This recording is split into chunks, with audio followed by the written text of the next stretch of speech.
Hello दोस्तों, आप सभी को फिर से मेरा YouTube चैनल पे स्वागत करता हूँ। आज का मेरा विषय होगा मेरा यहाँ के पूर्वज लोग, बुजुर्ग लोग कैसा करके चिड़िया और चूहा को ट्रैप करता था। उसी का सिलसिला में मैं आज आप सभी को दिखाना चाहूँगा। तो इसको हमारे यहाँ में तासत बोलता है, जिसको हम नीचे में नहीं ऊपर में रखा जाता है, पैर के ऊपर में। तो इसी का माध्यम से आप सभी को आज मैं दिखाना चाहूँगा।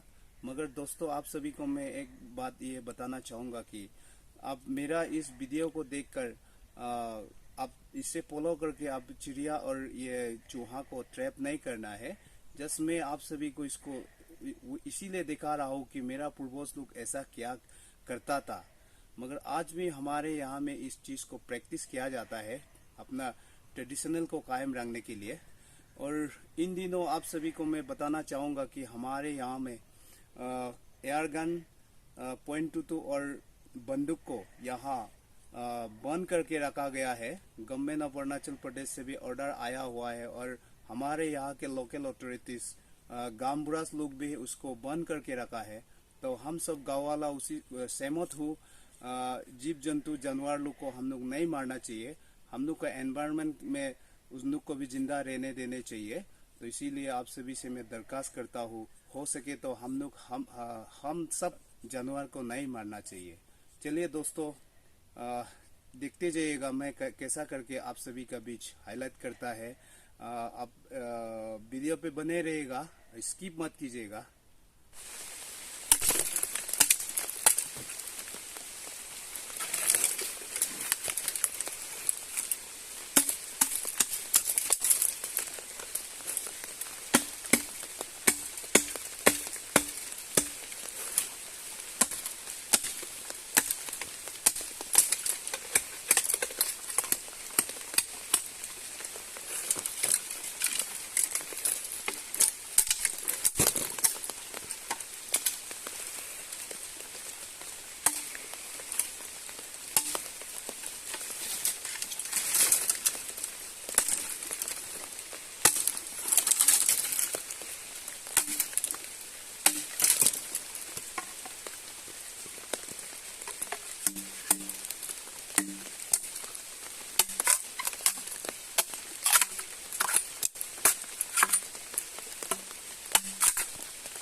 दोस्तों, चिड़िया इसी दाना को देखते हुए पेड़ से यहाँ उड़ के आता है। तो इस जगह में बैठने के लिए वो कोशिश करेगा, यहीं पे इसको खाने के लिए। तो यहाँ आके बैठ जाएगा। तो जैसे कि आप देख सकते हैं, सपोज यहाँ वो यहाँ से उड़ के आएंगे और इस स्टिक पे, इस डाल पे देखिए आप बैठ जाएंगे। तो यहाँ ऐसा, ये यूं समझ लीजिए चिड़िया है। तो ऐसा करके चिड़िया को यहाँ ट्रैप करता है। तो दोस्तों, आप देख सकते हैं हमारे यहाँ में ऐसा ही चलता है ट्रेडिशनल मेथड में।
तो दोस्तों, अंत में आप सभी से ये कहना चाहूँगा कि जितना हो सके हम लोग एयर गन, .22 और बंदूक से जीव जंतु को नहीं मारना चाहिए। जानवर जितना भी चिड़िया है उसको हम लोग नहीं मारना चाहिए। जितना हो सके हम लोग प्रिजर्व करके रखना है। नहीं तो आने वाला काल को हमारे फ्यूचर जनरेशन लोग हमारे यहाँ में भी ऐसा चिड़िया रहता था, ऐसा जानवर रहता था बोल के उन सभी ने के लिए यादगार रह जाएंगे, एक यादें बन जाएंगे। तो इसीलिए आप सभी से मैं विनती करता हूँ, जितना हो सके इन तीनों हथियार से हम लोग को अवॉइड करना चाहिए हम लोग को। तो जो ट्रेडिशनली हम लोग यूज़ किया करता था मेरा बुजुर्ग लोग, उसे ओकेजनली कभी कभी हम लोग यूज़ कर सकते हैं, वो अलग बात है। मगर हम लोग जितने भी ये हथियार, जो आधुनिक हथियार है, उसे हम लोग अवॉइड करना चाहिए। तो दोस्तों, आप सभी को मैं जाते जाते यही कहना चाहूँगा कि आप कैसा लगा इस मेरा ब्लॉग को। तो यदि अच्छा लगा तो ज़रूर आप सब्सक्राइब कर देना, अपनों दोस्तों के साथ शेयर करना और लाइक करना ना भूलिएगा। Thank you. जय हिंद, जय अरुणाचल।